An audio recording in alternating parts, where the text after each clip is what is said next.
Hello, everyone. So, is that my audio or is that yours? All right. So, my name is Soghoian. I'm a PhD candidate at Indiana University, and I'm going to be talking about government surveillance today. My day job, I guess, is two things. So first, I'm a researcher and activist. I work on privacy and security issues. I also work half-time at the Federal Trade Commission, where I assist a team of lawyers in going after companies that violate your privacy. Unfortunately, in the United States, there's actually no federal agency that's tasked with protecting your privacy from the government.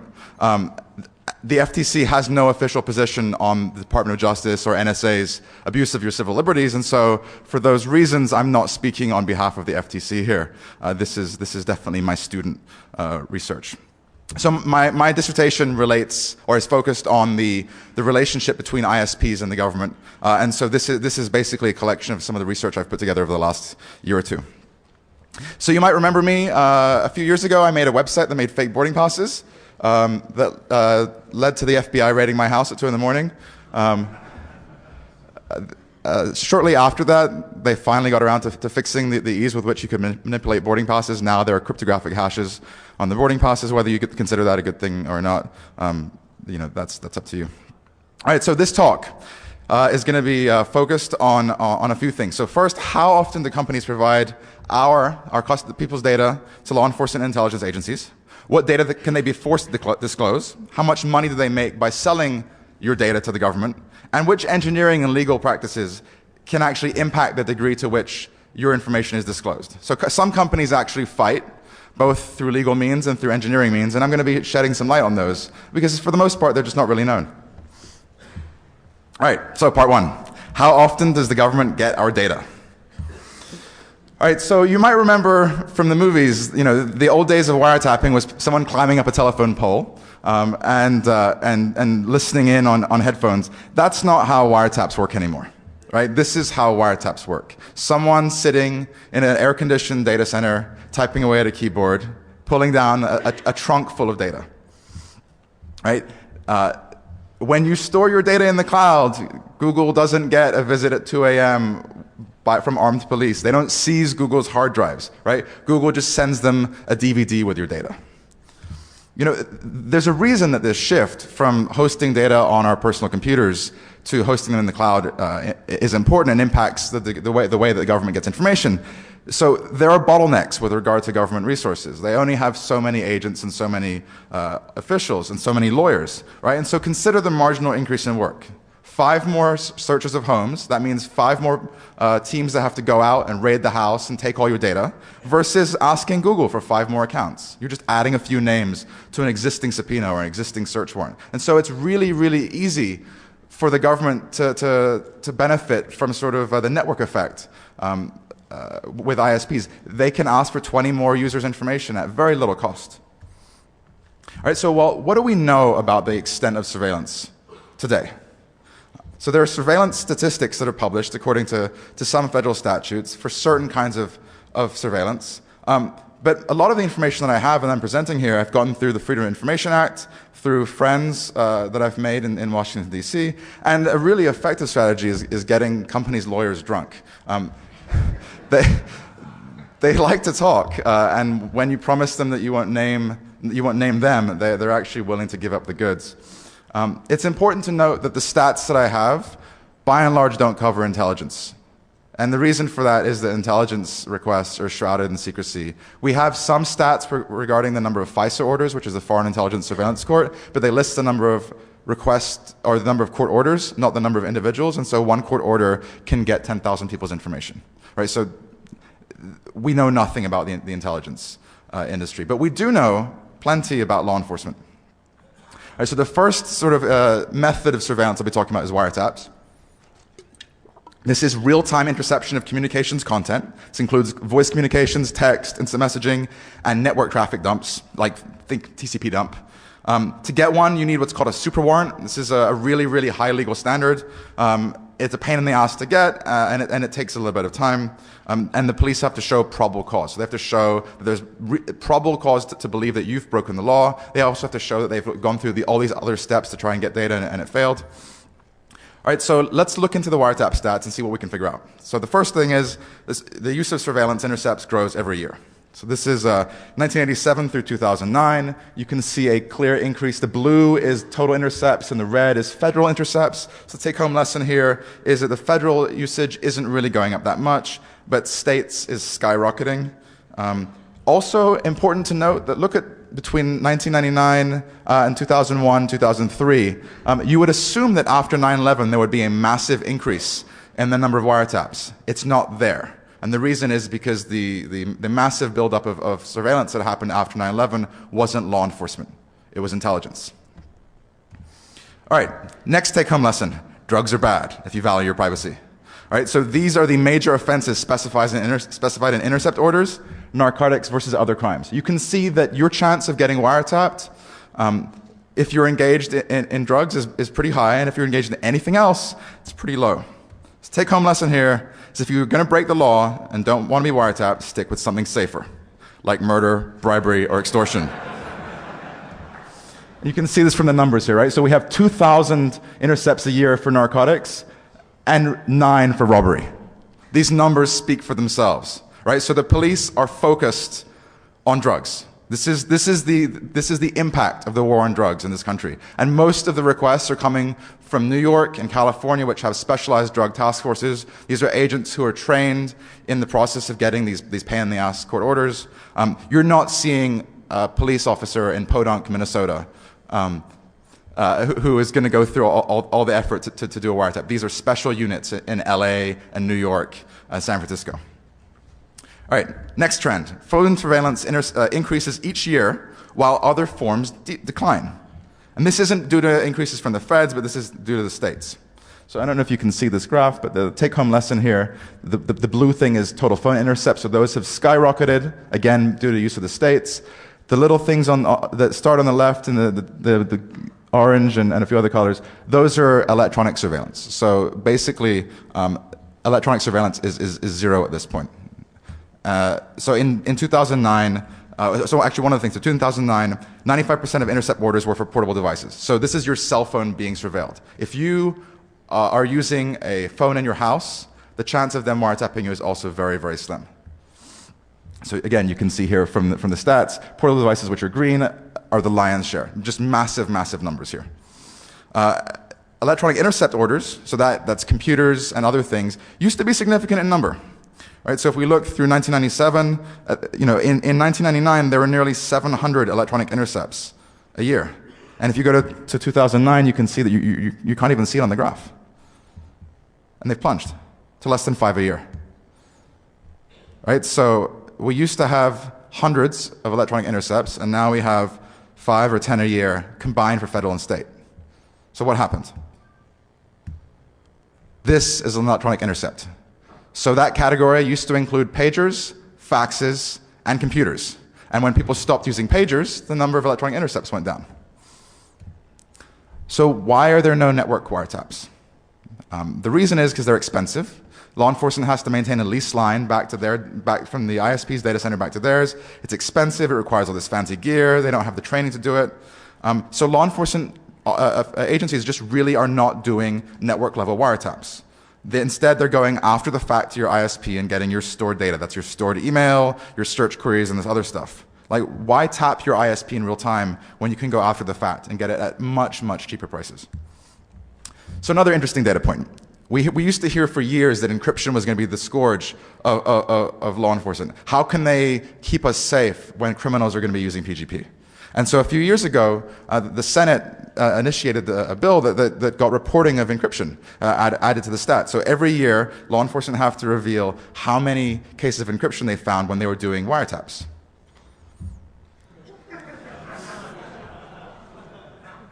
So the take-home lesson here, first, is that they are not encountering it, and when they are encountering it, it doesn't stop them from getting what they're after. Now again, I have to clarify that this is not intelligence collection of data. Right? So NSA is seeing encryption because they're monitoring Skype.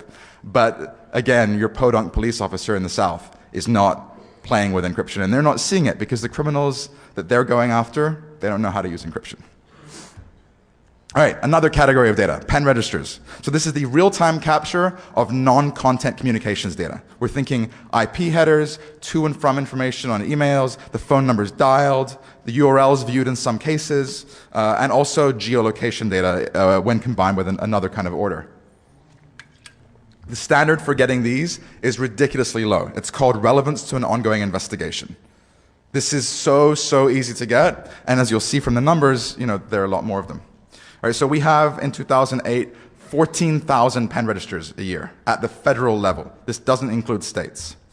These reports are not public. I had to FOIA these and then get some other stuff leaked to me. But we're seeing massive numbers, like 5 or 6 times the number of wiretaps. And the reason is, one, it's really easy to get. There's no evidentiary threshold that they really have to surpass.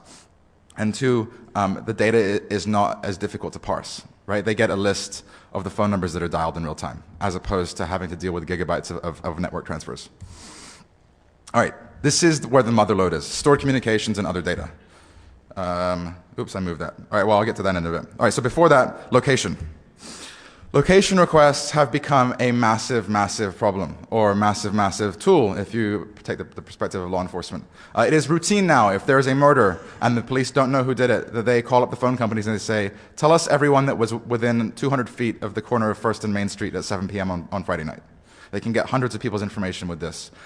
The legal threshold to get this historical information, super low. The historical information is usually cell tower data that is not super accurate, but real-time data is based on GPS pings or tower triangulation data, which is really accurate.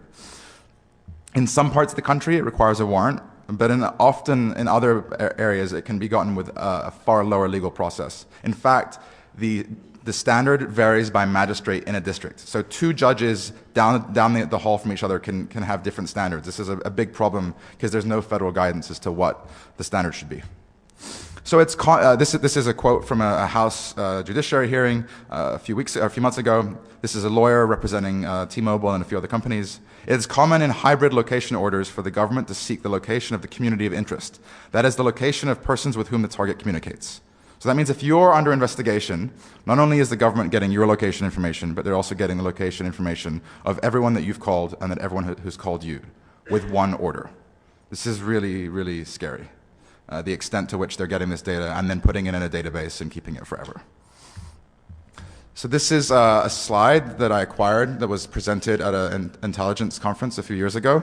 This is a British software solutions company that's created a plugin for Google Earth. This shows real-time geographic information, geographic cell information on 60 million Indonesian cell phone users in Google Earth. So an analyst can sit at a desktop and in real time zoom from the city level down to the street level and see a little dot for every phone. This is really scary. And if these companies these are Western companies that are selling it around the world, you can bet that they're selling it to governments that are slightly closer to our hearts. All right, so this is something I'm particularly proud of. Last fall, there was a conference in Washington, D.C. called ISS World. It's nicknamed the Wiretappers Ball. It's a closed-door conference where surveillance software vendors get together and show off their products to intelligence and law enforcement officials from around the world. And I snuck in. It was fun. First time I shaved in 6 years, put on a suit.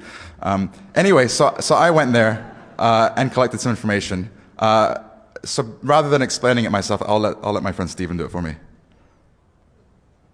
It was recently revealed that Sprint gives the government their customers' GPS coordinates. Sprint's electronic surveillance manager, Paul Taylor, describes the program's success. With our GPS tool, we turned it on for law enforcement about 1 year ago last month, and we just passed 8 million requests. That conversation was recorded without Mr. Taylor's consent, which is a terrible violation of Sprint's violation of your privacy. All right, so I mean, it's funny, right? But what the fuck are these guys doing? 8 million pings in 1 year? So what Sprint did is they set up a special website where law enforcement can log in and view real-time coordinates for any individual under surveillance. Now, Sprint used to charge per ping $250 per ping. back in the old days when they had an analyst sit down and type the command themselves.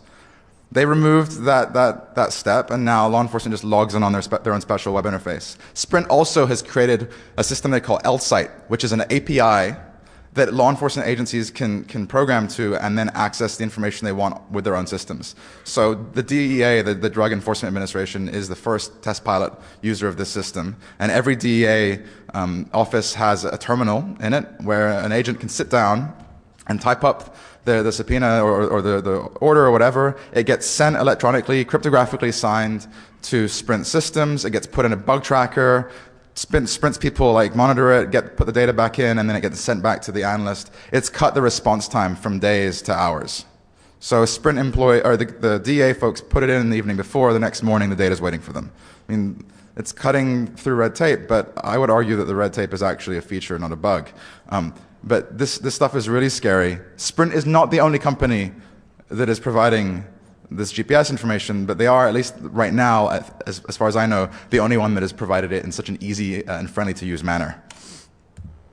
All right, so stored communications. I messed up my slides before. All right, so this includes your email inbox, your Google Documents, your spreadsheets, your search queries, your password-protected private blogs, your instant messaging communications if saved by a service provider, and archived cellular text messages. So this is all the data we store with Google and Yahoo and Microsoft and Flickr and all these other companies. And the legal standard to get this information is ridiculously low and so obscure and weird, right? So if your emails are 180 days old, it requires one threshold, but once it's 181 days, it's a much lower threshold. The minute you've opened up your emails, it's easier for the government to get. They can get your sent mail and your drafts with a simple subpoena. The standards are just really, really weird, but the take-home message is it's very easy for them to get your information.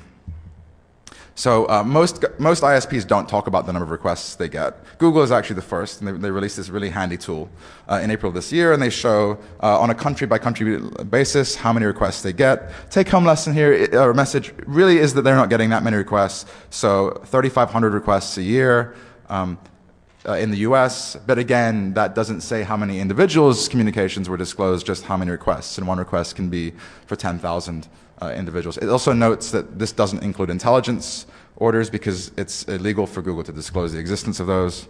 But no other ISP has created anything like this, and Google has pledged that every 6 months they'll be updating this. So this is actually pretty cool, even if it isn't actually particularly useful. All right, a few other data points. In May of 2009, an unknown Facebook employee gave an interview with Newsweek saying that they were getting between 10 and 20 requests per day. That was when they had like 200 million users. Now they have 500 million, so maybe it's twice as much as that. In 2006, AOL was getting 1,000 requests a month, but that was when AOL had customers, so I don't know how many they're getting now. Time Warner revealed just recently that they get about 560 requests a month. This is because they don't want to provide people's IP addresses to copyright lawsuits, so they revealed this data point. They said that nearly all of those requests they get right now come from law enforcement. Verizon gets a shitload of requests. They get 90,000 requests a year, and approximately 35,000 of those are from federal officials, and 54,000 are from state and local officials. We don't have any numbers for AT&T or Sprint or T-Mobile, but it's reasonable to assume that the vast majority of the requests are going to phone companies right now. This is because they have the longest relationship with the government. Like, all the police know how to submit a request to AT&T, whereas they don't know how to submit a request to Twitter. All right, so this awesome document landed in my lap a few weeks back. So this is, you'll see the details in a minute. This is, there's a really nice DOJ agency, that I can't disclose the identity of them yet, that keeps a database of every request they submit to every ISP. And they list the recipient of the request and the reason for it. So this is information from 2006. You can see that Yahoo and Microsoft Hotmail are sort of the big winners here, the major recipients. 2010, oh look, MySpace is now the #1 recipient. By a huge margin. MySpace is just receiving massive amounts of requests. Well, a few years ago, a researcher at Berkman named Dana Boyd hypothesized that basically poor people use MySpace and rich people use Facebook.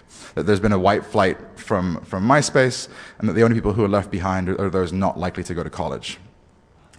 Well, unsurprisingly, if there are people who are more poor and more minorities on MySpace, then they're going to get more requests because they're unfortunately on the receiving end of most government investigations in the real world, so why not in cyberspace too?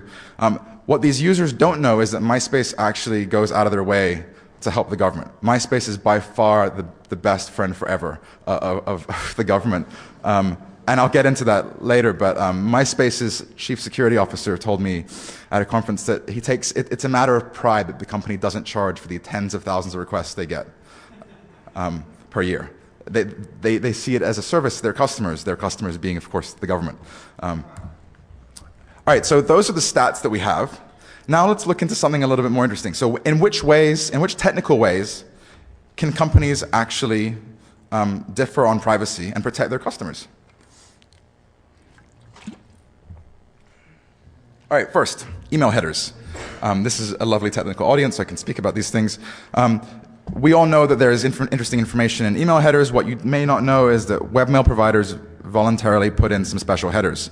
So Microsoft and Yahoo put in their customers' current IP address in the headers of outgoing mails. What that means is that if you're sitting in an internet cafe at your house and using Microsoft Hotmail or Yahoo, your computer's IP address is going in the outbound email header, not Microsoft or Yahoo's server's IP address. This is not required by technical standard. This is something that they've chosen to do to help the government or to cut down on the number of requests they receive from the government. But Google doesn't do this, and several other webmail providers are not doing this. So it's important to note that these two companies are voluntarily providing their customers information and actually not telling their customers that they're doing this. They're not the only one, though. So between 2006 and 2009, Facebook was adding users' IP addresses to every automated message that was sent. So if you commented on someone's wall or you poked them or did something stupid like that, your IP address would get sent in the notice that was sent to them. I think it's slightly interesting that Zuckmail, the email server named after Zuckerberg, was leaking your personal information. So in 2009, they changed. They started including the information in an encoded form. This is base 64, so it doesn't take rocket science to reverse it. Once people figured out what was going on, the company quickly removed it.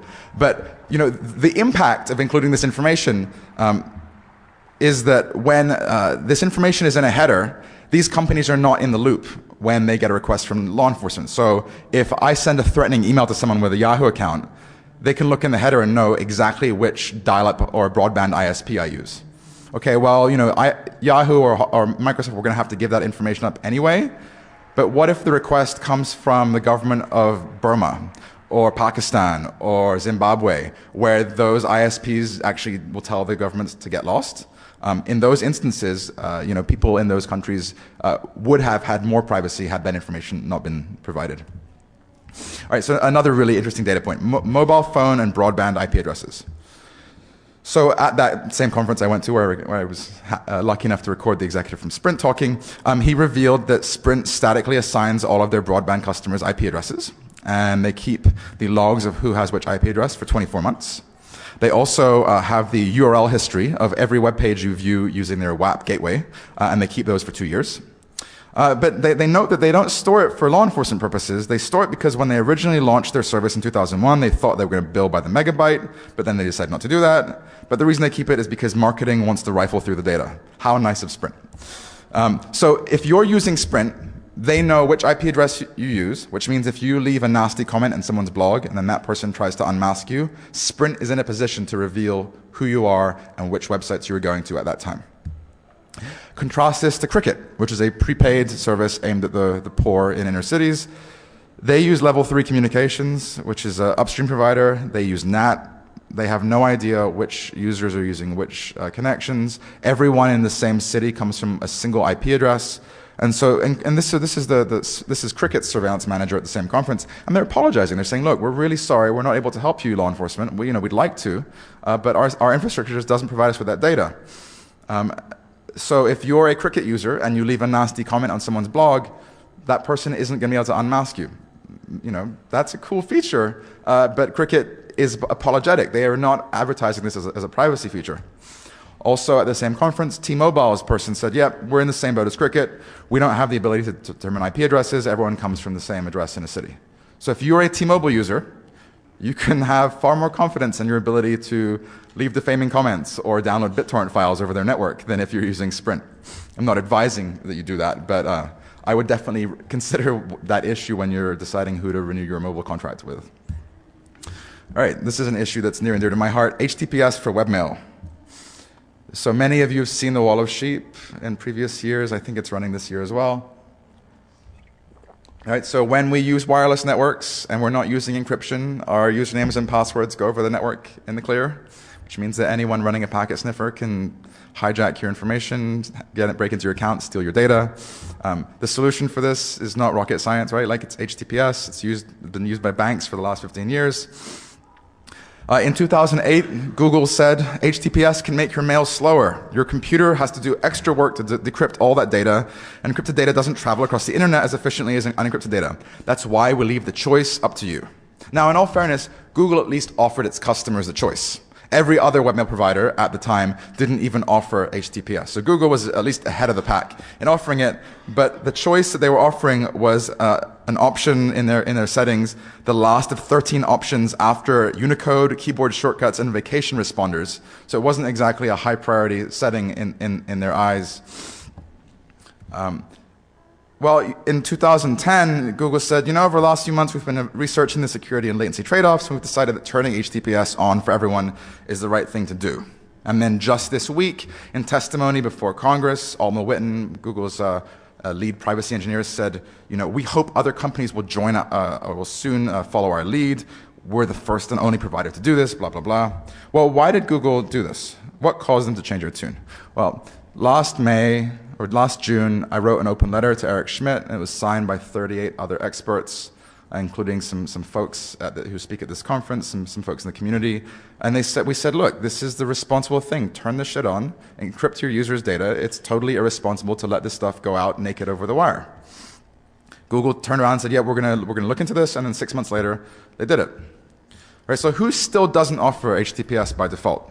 Twitter, Facebook, Google's other services, so Google Docs, Google Calendar, Google Search. They just started offering encrypted search a month or two ago, but it's not on by default. All right, who doesn't use HTTPS at all, even as a configurable option? So Yahoo, Hotmail, Bing Search, MySpace, these providers don't offer any encryption at all after your username and password goes out over the wire. All right, well, maybe it's expensive, right? Like buying all those crypto accelerators, it's really, really expensive. You have to buy this gear, put it in data centers, configure all these servers. How many thousands of servers does it require to support SSL? None. At this point, it's free. So this is Google's SSL engineer, Adam Langley, on a blog post just last month, revealing that they had 0 new machines to deploy, that SSL accounts for less than 1% of the CPU load, less than 10K per memory per connection, and less than 2% network overhead. So encryption is free for these companies. This means there is no longer any reason not to protect your customer data with SSL. Right? SSL is awesome. It protects your users from passive network monitoring. It protects them from many hijack attacks. And it protects them from passive network surveillance by folks at NSA who have convinced AT&T to give them access to their backbone. This is a good thing, and many ISPs should be doing it. All right, but network encryption isn't enough. We also need storage encryption. So when you upload your data into the cloud, the file should be encrypted so that no one can get the information. A few companies have been leading the way here. So I don't know how many of you are using the Firefox web browser. They have an add-on that's, I think, going to become part of the browser at some point called Firefox Sync. It synchronizes your cookies and bookmarks and stuff across multiple computers, across your wireless or your handheld. And the data is stored on Mozilla's servers, but it's encrypted with a key that Mozilla doesn't have. Mozilla cannot be compelled to reveal your bookmarks. This is a really awesome thing. And probably the reason that they've designed it this way is because they're not profiting from it. Right? Whereas if your webmail provider pays for their costs by scanning your email and showing you ads, it's unlikely that they're ever going to be able to offer you encrypted storage of your data. Right? They need to be able to access the plain text of your communications to pay their hosting costs.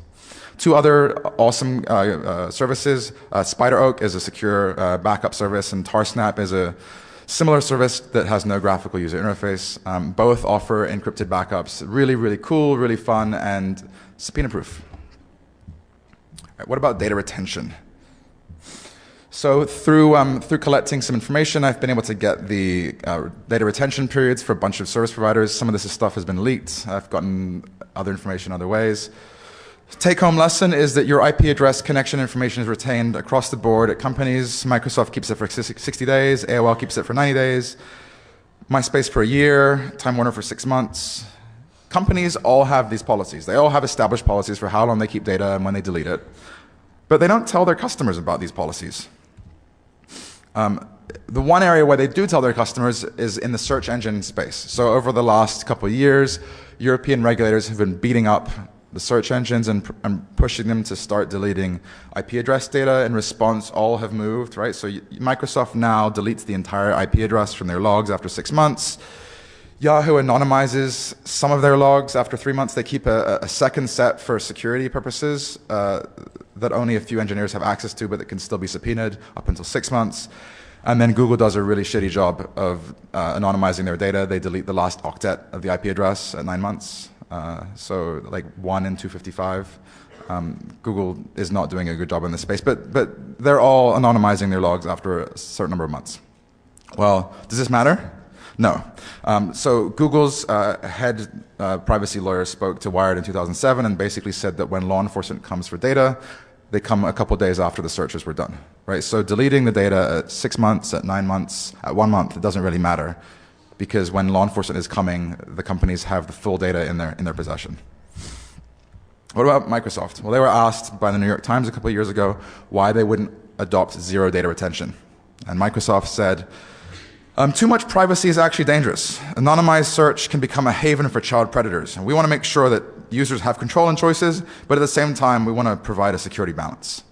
Well, I don't really want my service provider to be striking that balance. I want them to be deleting the data on day one, or to not keep it in the first place. But you should think about this. When companies say, we protect your privacy, we care about your privacy, we put your privacy first, then they're making these statements and cutting these deals behind closed doors, right? So when companies talk about putting your privacy first, what they're talking about is putting your commercial privacy first. We won't share your data with third parties. We won't sell your data. None of them consider their relationship with the government to be part of that aspect of privacy. So one interesting thing is that when companies have these data retention policies, and they don't talk about the data retention policies, when they change the number of months after which they keep the data, no one knows. Right, so these are screenshots from MySpace's law enforcement handbook, which they publish and compile and give to any law enforcement official in the country. You can see that in 2006, they kept 90 days worth of logs, and in 2007, they kept 1 year of logs. So they massively multiplied the length at which they keep data, and they never told their customers. The reason is their privacy policy doesn't include this stuff. Their privacy policy says, we will provide your data, in certain circumstances, we protect your privacy, we value your privacy, blah, blah, blah, but they don't actually include the important details. The place those details are listed are in the law enforcement handbooks, but they don't share with their customers. All right, so there are also these non-technical methods by which companies can protect your privacy, and companies do differ in these ways, right? So not every company is the same in the way that they respond to requests. Emergency requests. All right, so we have requests that come with court orders, we have requests that come with subpoenas, that come with some legal process, and we have these emergency requests. And what this means is that the law says that if a provider in good faith believes that an emergency involving danger of death or serious physical injury to any person requires disclosure or delay of communications relating to the emergency. So what this means is that the feds or local police can go to an ISP and say, someone's going to die. We need this person's data. It sounds reasonable, right? You don't want to stop the investigation in its tracks. Well, when you have two paths, one with high work and one with low work, everything shifts to the low work track. And so suddenly there are lots and lots of emergencies. So how many are there? A huge fucking amount. So of the approximately 90,000 requests that Verizon receives from government agencies each year, 25,000 are emergency requests. These are requests that have no court order, no subpoena, no search warrant, no oversight at all. This is a police officer calling them up or writing a fax saying someone's going to die. And the ISPs don't even have to learn about the circumstances. They can take the police on their word. So the important thing is here that the feds are not actually submitting loads of emergency requests to Verizon. They're all from state and local law enforcement. So like missing person in the woods, or you know, a murder or something. I don't know what the cases are, because unfortunately, because there's no court order, there's also no paper trail to follow up. So we have no idea what these emergencies are. It's important to note that a voluntary disclosure means a voluntary disclosure, right? So according to the Internet Service Providers Association, which represents all the big ISPs, there is never an emergency obligation on an ISP to disclose. The ISP has the right to tell the government to get lost and to come back with a warrant. They can, and in some cases the ISPs do. There is a process by which the police can wake a judge up at 2 in the morning and get him to sign a court order. I know because they did one and used it to break into my house. They can call up a magistrate over the phone and he'll issue the order by fax. It can take half an hour. So this isn't a serious issue. But very few ISPs actually say no. All right, so a company's policy on emergency requests is one of the most important indicators regarding its overall commitment to privacy, because this is an area where they can actually say no. When they get a court order or they get a search warrant, there's nothing they can really do. The warrant is, if it's valid, they have to disclose the data. But when it's a voluntary request, the ISP can put their foot down. But we don't know how many say no because they don't talk about it. This is like an area of uber secrecy. Because the ISPs think that if customers find out that they're doing this, that they will not entrust them with their data. Maybe for good reason. All right, well, what about the cost? Right? So nothing is free in this world. Companies are legally permitted to pass along the cost of surveillance to the government. This includes labor, capital costs, including associated with hardware and software, the development of the wiretapping systems. As an example, Sprint has 100 employees doing nothing but wiretapping their customers and providing their customers call records and location and other stuff. That isn't free, right? Those folks all have salaries. What's interesting is that these companies charge on a regular basis, and actually right now several big ISPs are under investigation by the Department of Justice for overcharging the government. Again, because we don't know how much they're charging. All right, so this is some information that came out of a report a couple of years ago. This details the prices for different ISPs. It's tough to read, but basically you can see that the average cost of an intercept is between $1,500 and $2,500. They're charging big bucks for these intercepts. Not everyone charges though. So MySpace, Facebook, and Microsoft don't charge at all. They've decided that they would like to help the government in any way they can. So they just give the information for free. Well, is it good or bad that these companies are charging? Well, so there are actually some benefits to the public when ISPs charge. This is, again, a telecommunications lawyer Al Godari speaking. When records are free, law enforcement overconsumes with abandon. But when service providers charge for extracting data, law enforcement requests are more tailored. Also, when you charge, there's an invoice, there's a check, there's a paper trail. And so over the last couple of years, I've been filing FOIA requests to get the invoices. So you can see here that Google charges $25 for your email account. It's pretty interesting to know. Also, Yahoo charges $20.39 or $20.41. What's the difference between those two numbers? The increase in the cost of a stamp.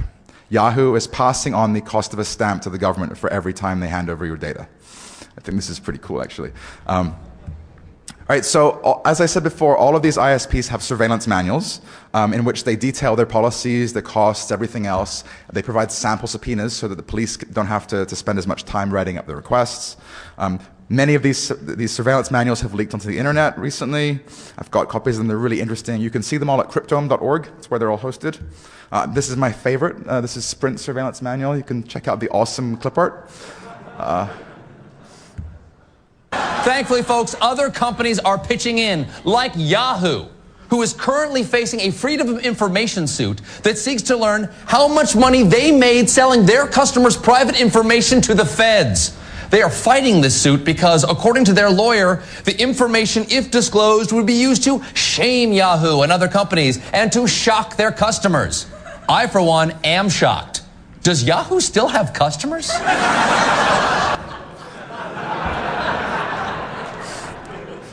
So, there's always this talk about bloggers ripping off the mainstream media, and I don't know if Stephen Colbert counts as the mainstream media, but both that Sprint recording and this FOIA request that he's citing are mine, and he didn't mention my name on the air, so I think it's totally appropriate that I then use a clip of his without paying for it. All right, so we know that ISPs differ on privacy. We know that some fight more requests than others. We know that some go out of their way to help the government. I think it's interesting to note that Yahoo's surveillance manual showed up on Cryptome, which is a website. Yahoo sent a cease and desist. Then a few weeks later, Microsoft's surveillance manual showed up on Cryptome, and Microsoft really went hardcore after Cryptome and had the site shut down. Their upstream ISP pulled the connection for a little while. These companies don't want their surveillance manuals getting out because it makes them look bad, right?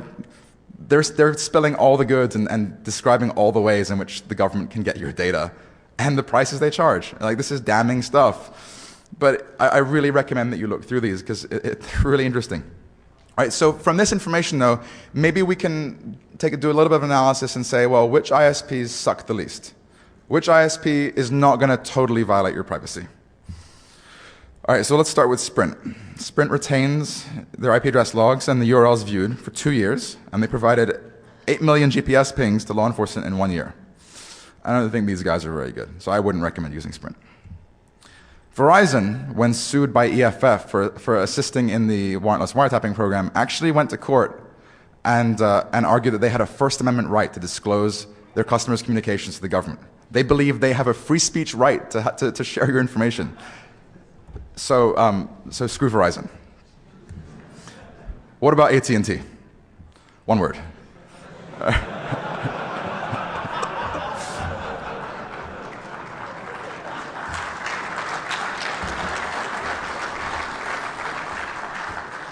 All right, so sort of by process of elimination, T-Mobile is the largest reasonable communications carrier. They use NAP, they have no IP logs to keep, they don't retain the URLs that you view, and at least I haven't found any public materials that indicate they went along with the NSA warrantless wiretapping program. They very well may have, but they didn't get caught doing it, which is more than I can say for the other two big service providers. Also, it's important to know that prepaid phones are your friend. There's a bill in Congress right now to try and ban the use of prepaid SIM cards. Hasn't gone through yet, so I recommend that you buy several SIM cards and share them with your friends.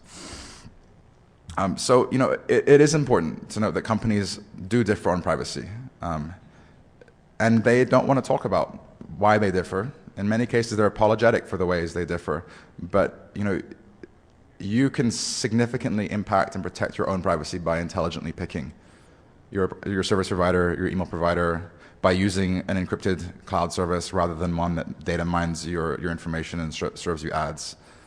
I would like that that you be able to walk into Best Buy, and in addition to comparing who has the sexiest new phone or who has the cheapest prices, that you could actually compare, who fights law enforcement requests the most or who keeps the least amount of data. We don't have that yet, but hopefully we will in the near future. Thank you.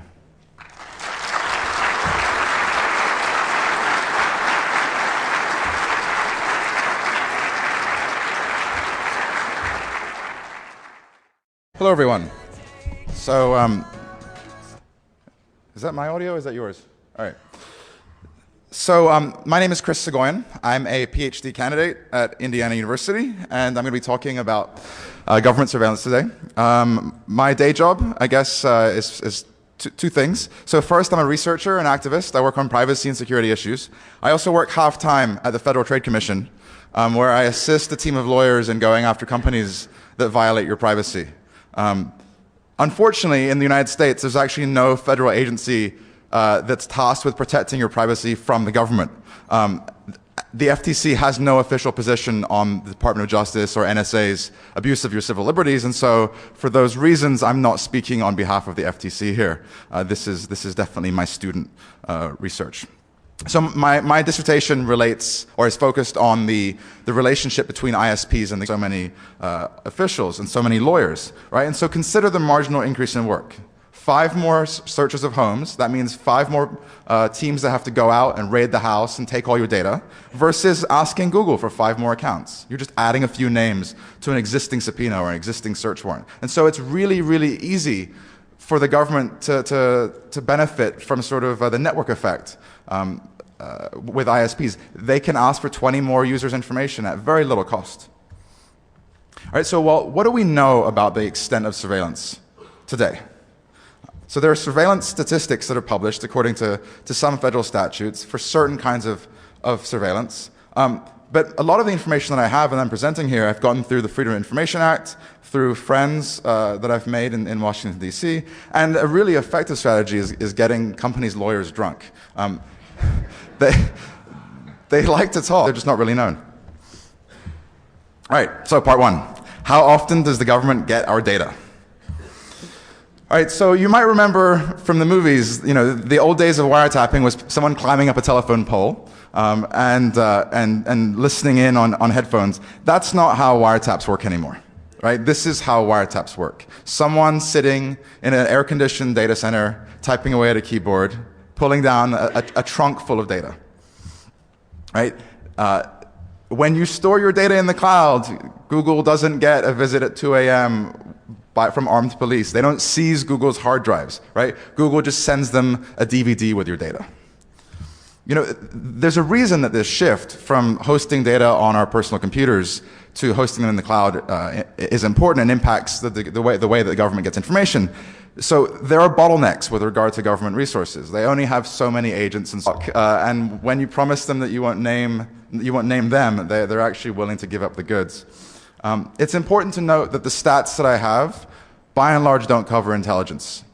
And the reason for that is that intelligence requests are shrouded in secrecy. We have some stats regarding the number of FISA orders, which is the Foreign Intelligence Surveillance Court, but they list the number of requests or the number of court orders, not the number of individuals, and so one court order can get 10,000 people's information, right? So we know nothing about the intelligence industry, but we do know plenty about law enforcement. All right, so the first sort of method of surveillance I'll be talking about is wiretaps. This is real-time interception of communications content. This includes voice communications, text, instant messaging, and network traffic dumps, like think TCP dump. To get one, you need what's called a super warrant. This is a really, really high legal standard.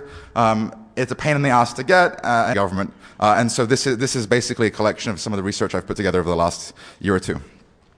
So you might remember me, a few years ago I made a website that made fake boarding passes that led to the FBI raiding my house at 2 in the morning.